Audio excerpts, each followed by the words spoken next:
Welcome. I'm E.G. Marshall. Today, nostalgia is king. Or should we say queen? What is lacking in these times that we constantly seek solace in the past? Especially when the truth is the past was a harder, slower, hungrier place. Yet, many of us try to recapture the past by seizing upon its outward trappings. You who do so should be careful. Unconsciously, you may break through the glitter and capture the essence. And then what will become of you? Your clothes and hairstyle may come back into fashion, but your sense of values? Our mystery drama, Blind Witness, was written especially for the Mystery Theater by Sam Dan and stars Patricia Elliott and Carmen Matthews. It is sponsored in part by Buick Motor Division.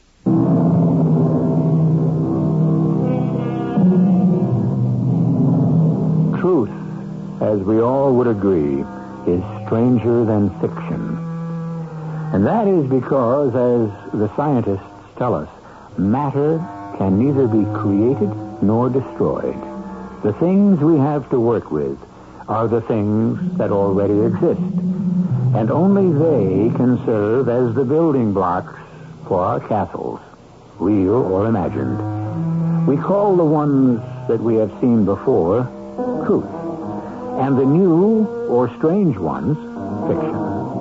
The difference lies in perception. Is everything clear? Well then, forward with our story. All right, you know the place. It's around the corner. Okay. First, walk past. See if he's alone. You expect I'd go in there if there was somebody in the joint? What do you think? I started in this racket yesterday. He ought to be by himself this hour of the night. If not... Yeah. I'll wait. You walk in, you don't say a word. You just let him have it, you understand? Why are you so nervous, chap? I was born nervous. It's as dark as the ace of spades. The rain's coming down, cats and dogs. There ain't a soul on the street. This job has to be right, exactly right. So that's why I'm here, ain't it? All right, go get him. You got my dough? I don't do this for kicks. You know I got your dough. 25 seconds to walk to the giant. 10 seconds to knock him off. 25 seconds to walk back to the car. That's what they call portal pay. It adds up to exactly 1 minute. 10 grand for 1 minute's If work. you said go ahead. 10 grand a minute. I'm the highest paid wage earner in the world. Well, you go already. What are you waiting for? All right, in 3 minutes it's going to be midnight. So what? It's still Friday the 13th. You mean you're scared of that stuff? In this line of work, you take every edge you can get. Why knock a guy off on Friday the 13th when you can wait 2 minutes and cool him on Saturday the 14th?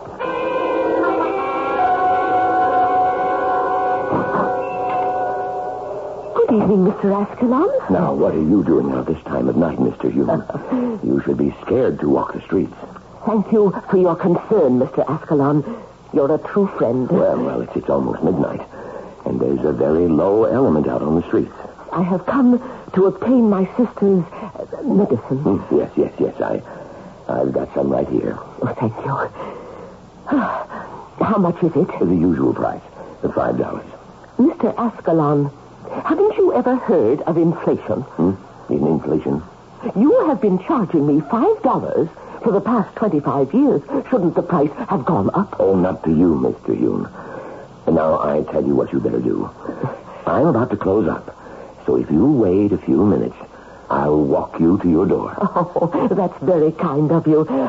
Oh, those hard candies my sister is so fond of, did they come in? Oh, yes. Now, where did I put them? Oh, yes. You go down to the first row of shelves near the door, and it's the... Oh, listen to me. I keep forgetting you can't see. The first row of shelves, you say? How do you do it, Mr. Hume? It's a matter of mastering your environment, of visualizing every shape, of memorizing every distance. Down here, you said? Yes. Say, that's uncanny. I mean, How do you just put your finger on it? Oh, yes, sir. What can I do for you? No, don't. Don't zip yourself. Mr. Absalom? Mr. Hey, Absalom? who are you? Where did you come from? Mr. It's too bad, sister.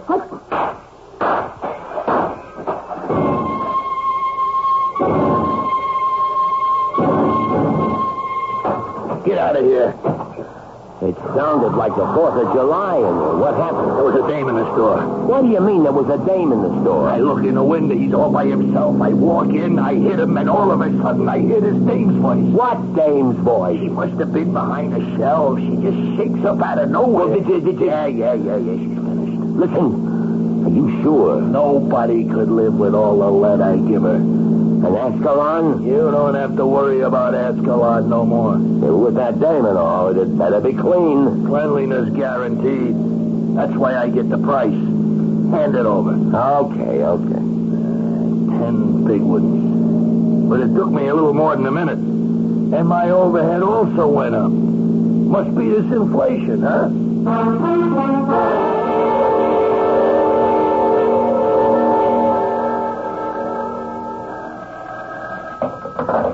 Captain Sterling.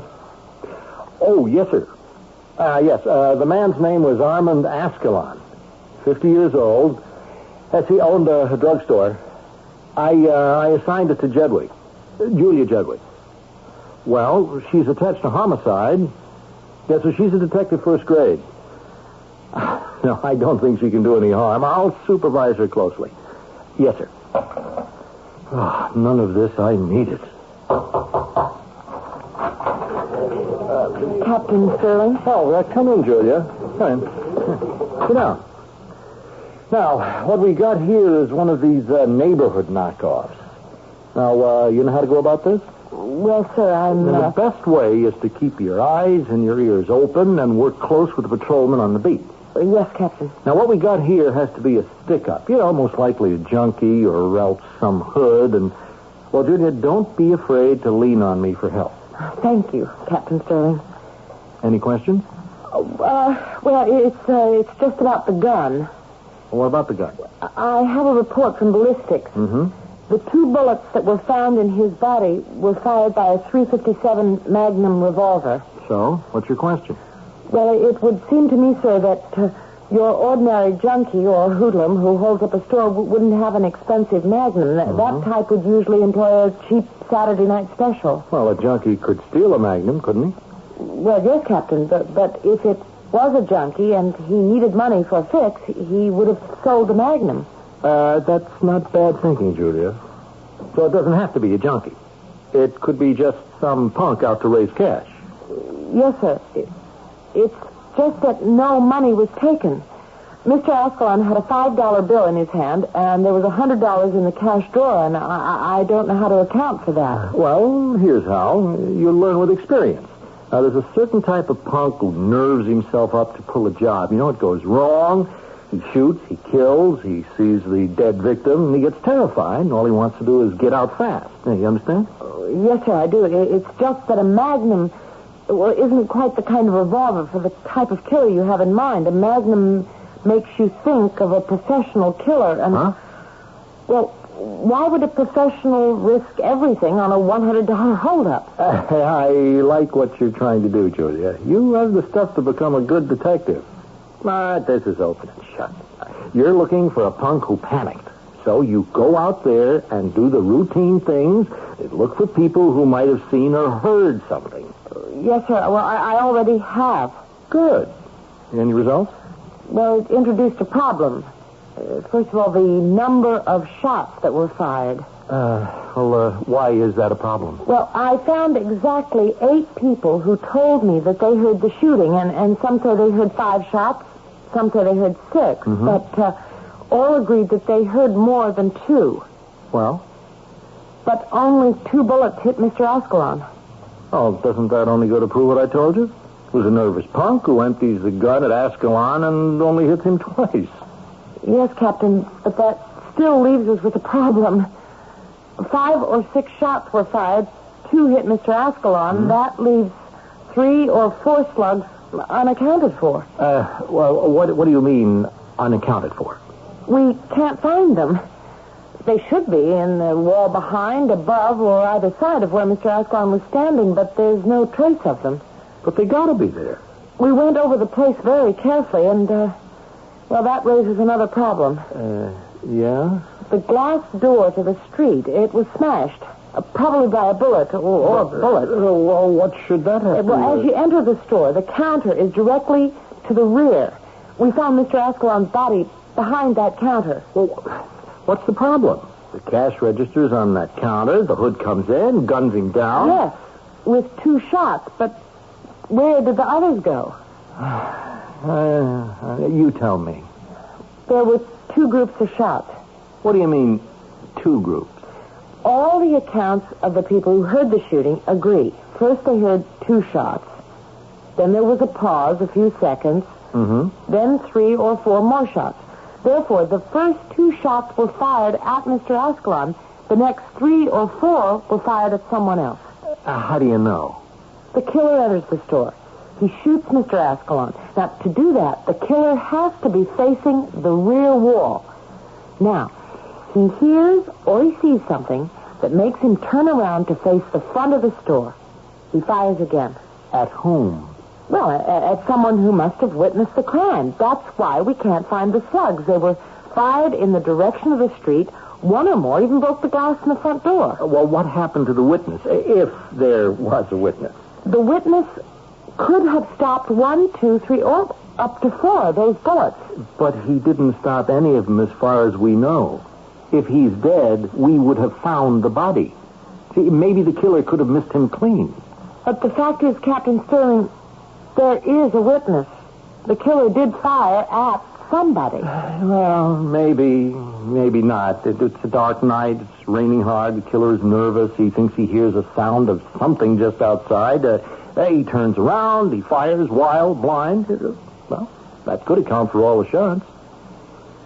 Yes, Captain.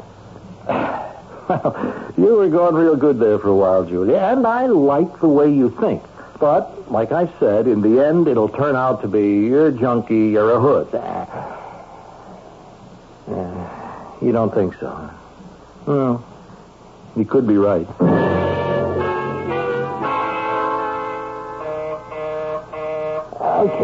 Okay, knock it off, will you? I'm coming, okay.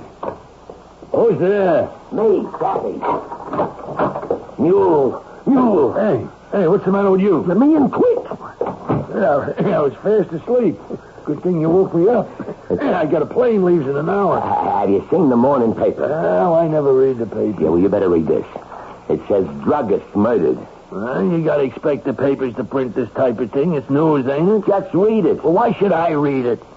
Ain't gonna be news to me. Druggist murdered. At midnight last night, Mr. Armand Ascalon, 50-year-old proprietor of Ascalon's Pharmacy on the corner of Bridge and High Streets, was shot to death by a bandit. Hey, I ain't no bandit. It has not yet been determined what has been taken from the store. The police are following an active line of investigation, according to Captain of Homicide Detectives James L. Sterling, Jr. So? What do you mean, so? Ain't there something missing from that story? I don't think so. Think, for crying out loud. Oh, okay. What's the beef? My boss calls me into the office this morning, right after he reads the paper. And he lays this question on me, and so I'm laying it on you. What about the dame? What dame? You said there was a dame in the store. Well, that's right, there was. I didn't spot her at first, but since you seen the whole thing, I had to take care of her, too. And you did? I told you she's dead. Well, that's what I told the boss last night. So this morning he wants to know, why don't it say nothing about her in the paper? What do you mean? It's got to say, hand me that. Go ahead, pal. Where does it say one word about the dame? But I got her. I know I got her. Then why wasn't it reported? They can't keep a thing like this out of the press. You missed her. That's what you did. You missed her clean. No, I wasn't 10 feet away from her, and I don't miss. I could even hear her go, ugh, when them first bullets hit her. She's dead, I tell you, Chappie. She's dead. Okay, Mule. Just answer me one question. Where's the body?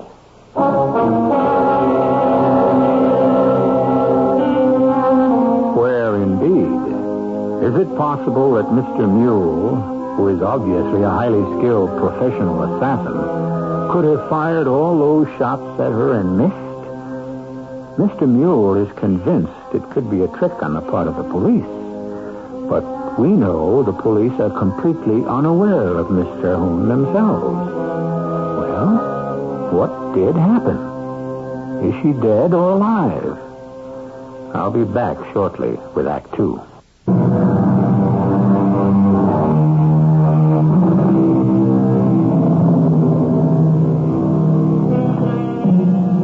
Edgar Allan Poe, who invented the type of story you're listening to now, set down the basic rules. These were later refined and polished by one of Poe's greatest disciples, Sir Arthur Conan Doyle. And the most important rule states, when you have eliminated the impossible, whatever explanation remains, no matter how improbable, must be the truth. Which brings us now to a consideration of the elderly blind lady we had met earlier, Miss Agatha Terhune. Aggie, dear. Oh, my goodness. What a dream I had. Dream? About what? Please, dear sister, don't press me for details. You have such a frightened look on your face. Maggie, you're up, and you're in your wheelchair. You were able to get out of bed and into your chair by yourself. Yes, Aggie, dear, thanks to you, because you left the medicine right by my bed, and it eased the pain sufficiently. The medicine? Oh, no. Oh, then it wasn't a dream, Maggie. It wasn't a dream. Oh, please, I don't understand.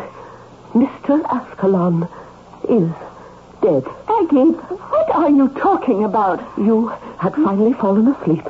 It was close to midnight. Your medicine bottle was empty. I knew you would need some in the morning, and so I went downstairs. You went down into the jungle at night? Maggie, dear, could you face the morning without your medicine? But you could have been murdered. These streets at night, you know what lurks behind every doorway. And so I fortified myself. I put on the vest.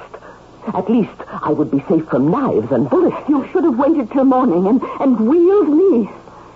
The rule is you must never go alone. By morning, you would have been in too much pain. I would have put up with it somehow, and beneath my blanket, I could have the Colt 45 in one hand and the can of mace in the other. I had no choice. Aggie, you know you can't see. I know how to get every single place in this neighborhood and back. Just because I'm blind is no reason to treat me as an invalid. Oh, my poor darling Maggie. I'm so sorry. I shouldn't have said that word. It's true. I am an invalid. I can't walk.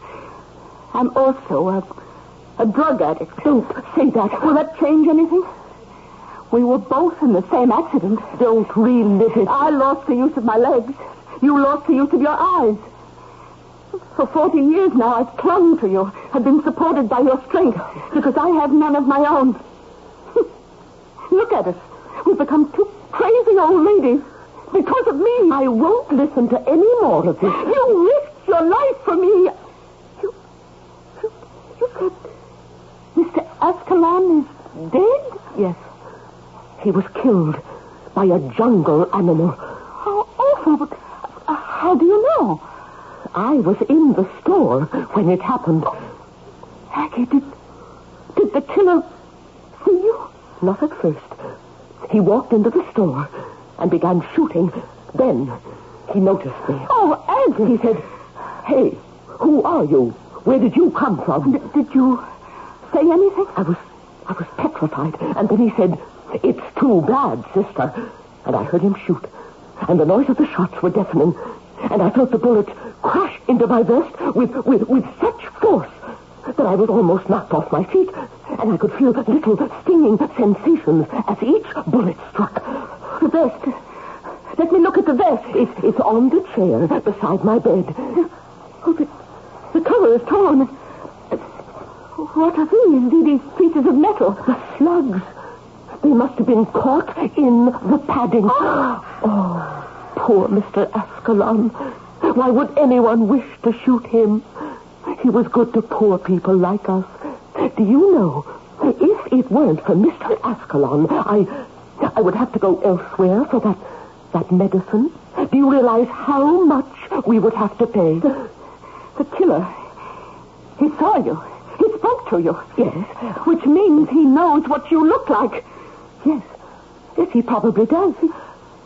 He shot at you so you couldn't describe him. Well, I couldn't describe him anyway. But he doesn't know that, so he will come looking for you. Oh, no, he won't. Why do you say that? Because he thinks he killed me. But your body won't be found in the store along with Mr. Ascalon. Oh, I didn't think of that. I know he had a good look at me. Oh, I'm scared. No, please, don't be frightened. No, it's my turn to be strong. And neither of us will leave the house. You must not be seen on the streets. We can telephone Mr. Bernstein to send us our groceries. But I will have to leave the house. No, I won't allow it. I'll have to find another person to sell me your medicine. I'll do without. You can't. Because the pains aren't real. If they were, then Dr. Morrison would have prescribed the medicine for me. Whether or not the pains are real, they're real enough to you. I'll have to stop humoring myself. And you'll have to stop humoring me. Your life depends on it. Yeah, I know that's for me. Yeah, this chappie. He says he knocked her off. That's what I told him. Okay, boss, let me lay it on him. Right. What's going on, Chappie? It's as simple as 1, 2, 3. You didn't hit the old lady. But nothing. So, we gotta find her. And you gotta get rid of her. Suppose she describes you to the cops. I got an alibi. You think I ever leave home without one? Yeah, well, some cops may recognize you from the description. Yeah, well, I told you. No, Mule, it's our headache, because if you come into the picture, alibi or not, the cops will know it wasn't a stick-up, which is what my boss wants them to think it was. Okay. What do you want me to do? Describe her. Well, how do you describe an old dame? She's skinny, dressed in black, maybe 70 years old. You know what I mean? White hair? Yeah, I think so. And, anyway, something else. Glasses. Okay, is that it? Yeah, that's it. Except what? Nothing, I guess. If I seen her again, I'd know her. Okay, Mule, okay. We're going to make sure you see her again.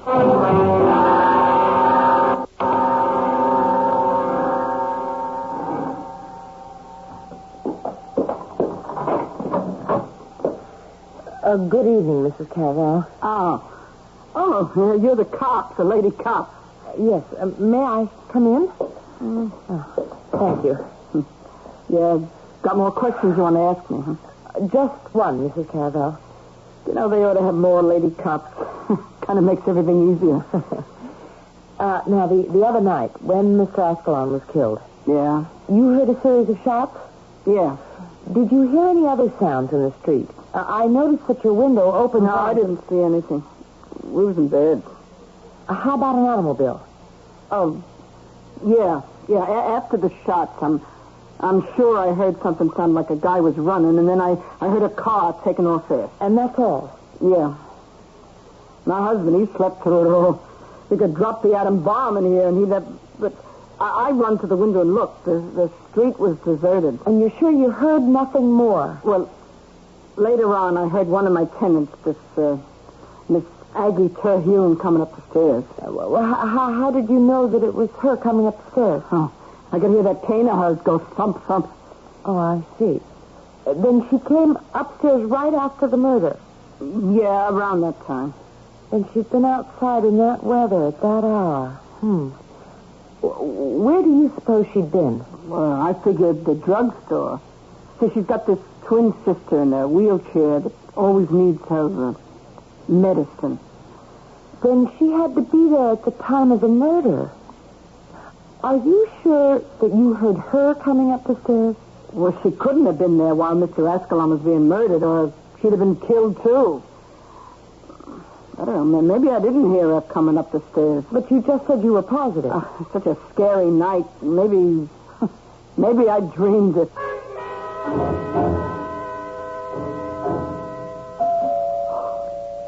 Maggie? It's the door. Yes. Who could it be? I don't know. The killer. Miss Calhoun? It's a woman's voice. Oh, the killer wasn't a woman. He could have brought one along to throw us off guard. Miss Calhoun. Even so, Aggie, we have to answer. Do you have the Colt 45 handy? Yes. Who is it? It's a police officer. What do you want? I have to ask you some questions. Can we trust her? Miss Calhoun, I can't identify myself properly. I'm about to open the door. Have your badge ready. She's all right, Aggie. That's a police badge. And she's alone. Please, don't point that automatic at me. I have a license to own it, and I know how to use it. A pistol. We find it necessary in this jungle. And hanging on the wall, is that a bulletproof vest? It is. This quality must have cost a fortune. We don't even have anything this good in the police department. How can we help you, officer? Which of you is Miss Agnes Terhune? I am. Did you know Mr. Armand Ascalon? Yes, we bought our medicines there.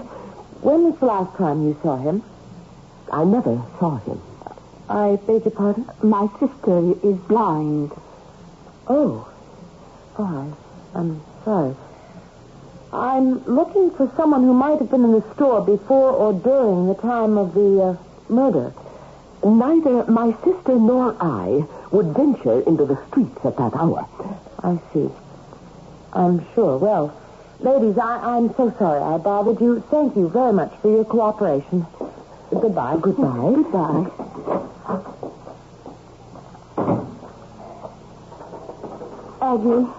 Aggie, you could have told her the truth, that you were in the drugstore. No, my dear. We must keep out of this at all costs. But she was a police officer. Couldn't we trust her? We can't trust anyone who lives out there in that jungle.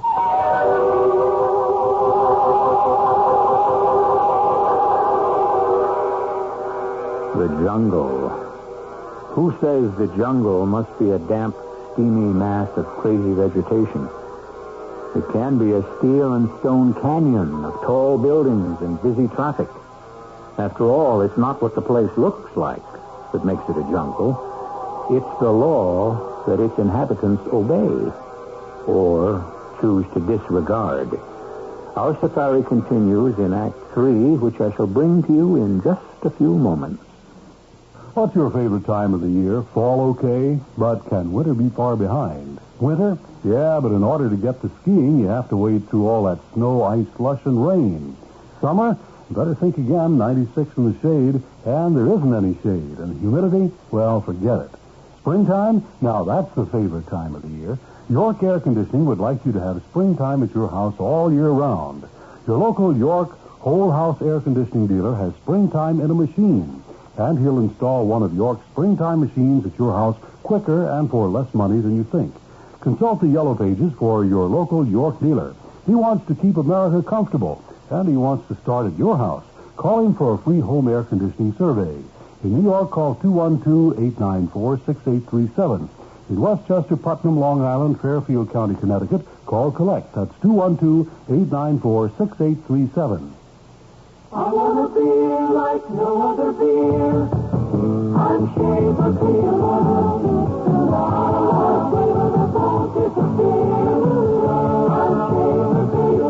Consistency makes a great beer.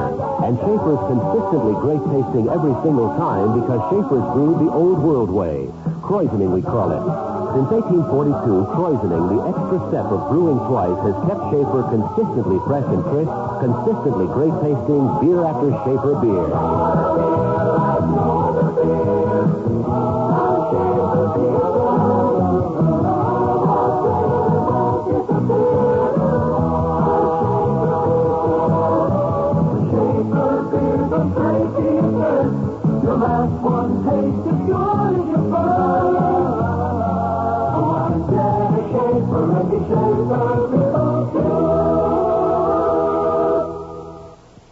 The F&M Schaefer Brewing Company, New York, New York.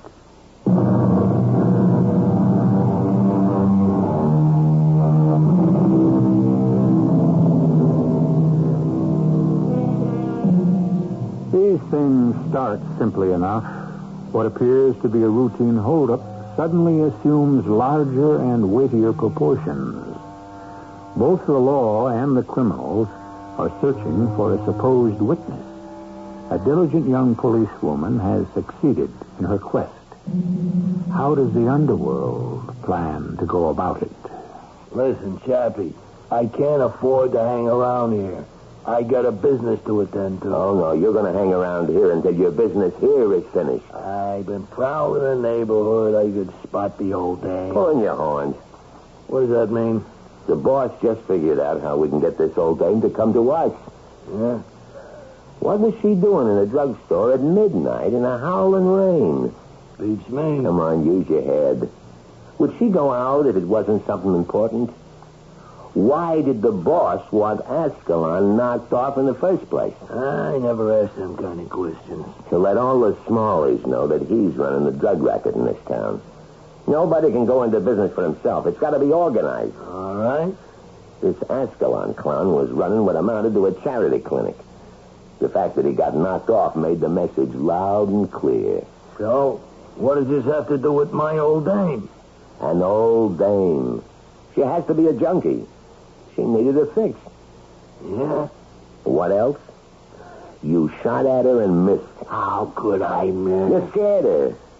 Now, you know what she looks like. She knows she's in trouble. So what's she doing? She's laying low. But sooner or later, she's got to come to the surface. Why? Because she's a junkie. She'll need the stuff again. She can't go to Ascalon no more. She'll have to find a supplier. And the only supplier operating in that neighborhood right now is one of our own people.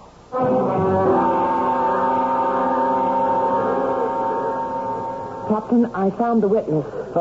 What witness? Well, you remember I told you the killer fired at someone else after he shot Mr. Ascalon? Now, Julia, that's pure speculation. The person he fired at was the witness, and I found her. Her? But we have a problem. She refuses to admit she was there, and even if she did, she couldn't help us to identify the killer.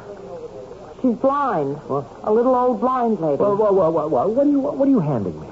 The killer spotted her and fired at her and would have killed her, but, oh, you'll never believe this. She was wearing a bulletproof vest. You are saying to me that standing in the store when the killing happened was a blind old lady wearing a bulletproof vest? That's it, Captain. That's what I'm saying, and I can prove it. I saw the vest, and one of the slugs was still stuck inside it. I managed to sneak it out and have it tested at ballistics. It was fired from the same gun that killed Mr. Ascalon. You mean you got all this already? Well, you see, I had to ask myself why this blind old lady would go down to Ascalon's store so late at night in a bad neighborhood. She wore a bulletproof vest? Yes, you see, she and her sister are somewhat, well, eccentric. But it must have been for something very important, I said to myself. Well, I searched through Mr. Ascalon's files, and I couldn't find a prescription for Miss Terhune. So, what was he giving her? Drugs. That's right. And when you look closely at the sister, you see the classic signs of addiction. Her nose itches, she had a nervous tic, her eyes can't seem to focus, she sniffs. Drugs, sure. That's why Ascalon was knocked off. He was freelancing. The syndicate must have wanted to teach an object lesson. Yes, sir. See how you put these things together after you've had as much experience as I have? No, Julia. It's all yours. You deserve all the credit. Sir, for what? We don't have the killer. We will. But how? They are going to come after your little old lady. Well, but how can they find her? You found her. Never let yourself get trapped into thinking that you're the only smart one. But but they don't have to find her. She can't identify the killer. She's blind. They don't know that. But they're going to try to kill this woman. I know. Isn't there something we can do? Yes, we can protect her. But, sir, we're not infallible. Well, what do you want us to do? Spread a story in the press that, yes, there is a witness, but she's blind? Well, that might stop them from... that wouldn't help. They wouldn't believe it. They'd smell a rat. But, Julia, they know there's a witness. They won't rest till they get her, unless we get them first.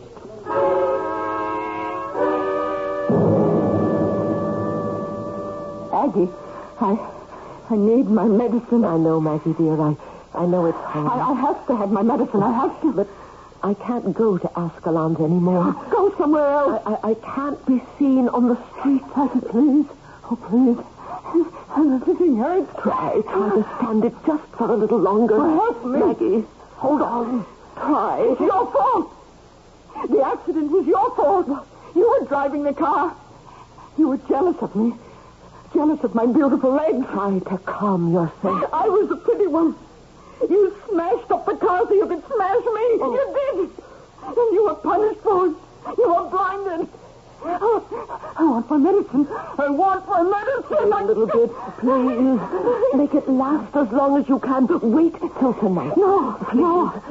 We have to make what's left last at least a month. No. I want it now. Oh, please. Please, Aggie, my dear sister, please. All right. But be careful. Don't spill any. Oh, yes. Thank you, dear sister. Oh, the sweetest sisters anyone ever had. So loyal, so loving, so true. Maggie. Oh, I can close my eyes now. Thank you. Thank you.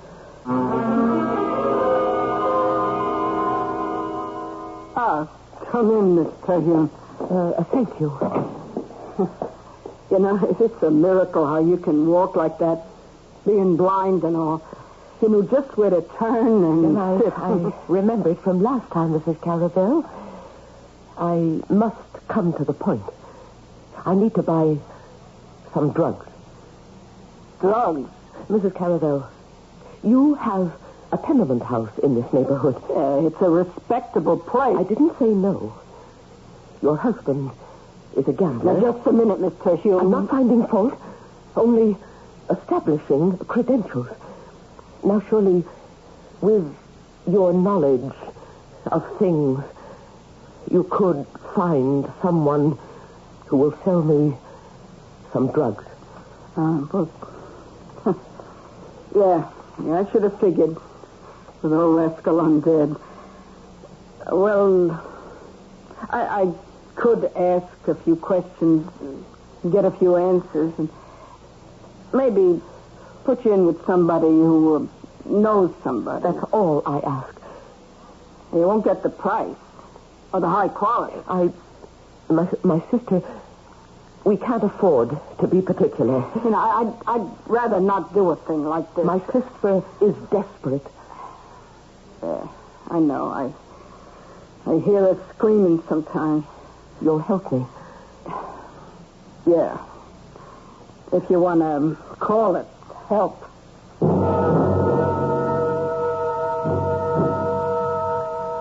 Okay, Mule, we can saddle and ride. What you got, Choppy? I got your little old lady.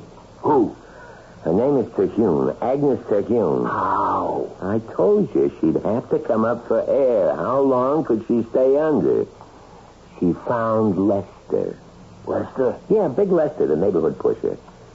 He was told to make a note of new customers, especially old ladies. He pegged her. How does he describe her? Thin, white hair. How many of them can there be? It's got to be yours. No, something's missing. What? I don't know. Something about that old dame. I can't put my finger on it. Well, whatever it is, you still have to finish her off.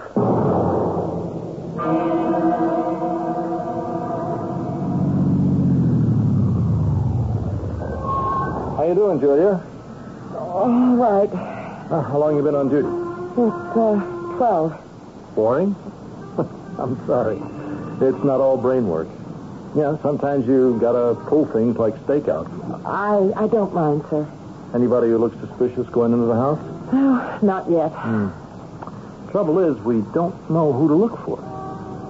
Sir, that truck pulling up in front of the house. Huh? No, it's not. It's the electric company power truck. Oh.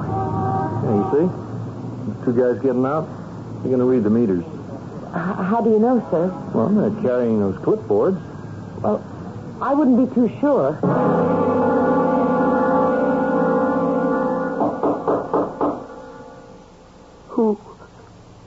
Who is it? Electric company. What do you want?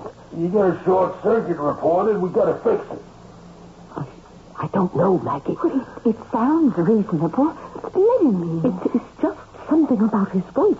His voice sounds familiar. Oh, come on, lady. We ain't got all day. No, it's him. I recognize the voice. The killer. She's on to it. We got to bust the door down. What's the matter, Julia? Isn't meter reading a one-man job, Captain? Well, It seems to me. I've been in that house twice, and I don't think you get to the basement from the front. You have to go around to the back to get to the service entrance. Come on. You keep behind me.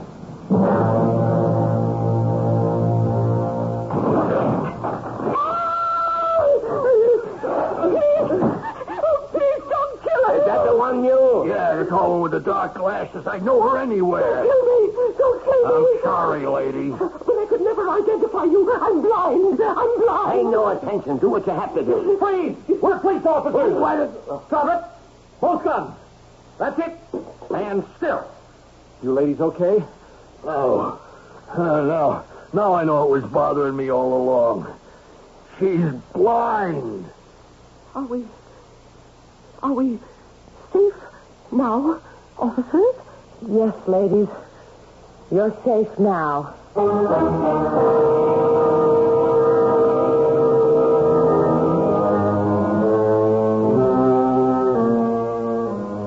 And so are Mule and Chappie, safe for many years at the state penitentiary, where both of them are serving long terms without parole. And so what did we give you? Life among some very ordinary people. What appeared to be a routine holdup, but you should know by now, nothing is ever routine on our show, as I shall demonstrate when I return in just a few seconds.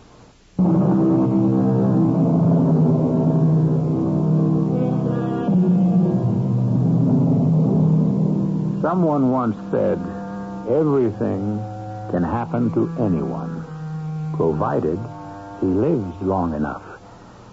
And so everything did happen on our story tonight. Everything. And even a happy ending. Because Maggie Terhune was turned over to the proper people who managed to cure her of her addiction. For all kinds of endings, remember we are here 7 times each week. Our cast included Patricia Elliott, Carmen Matthews, Leon Janney, Bryna Rayburn, and Earl Hammond. The entire production was under the direction of Hyman Brown. This is E.G. Marshall inviting you to return to our Mystery Theater for another adventure in the macabre. Until next time, pleasant dreams. You've been listening to the OTR Gold Network. Find more classic radio at otrgold.com.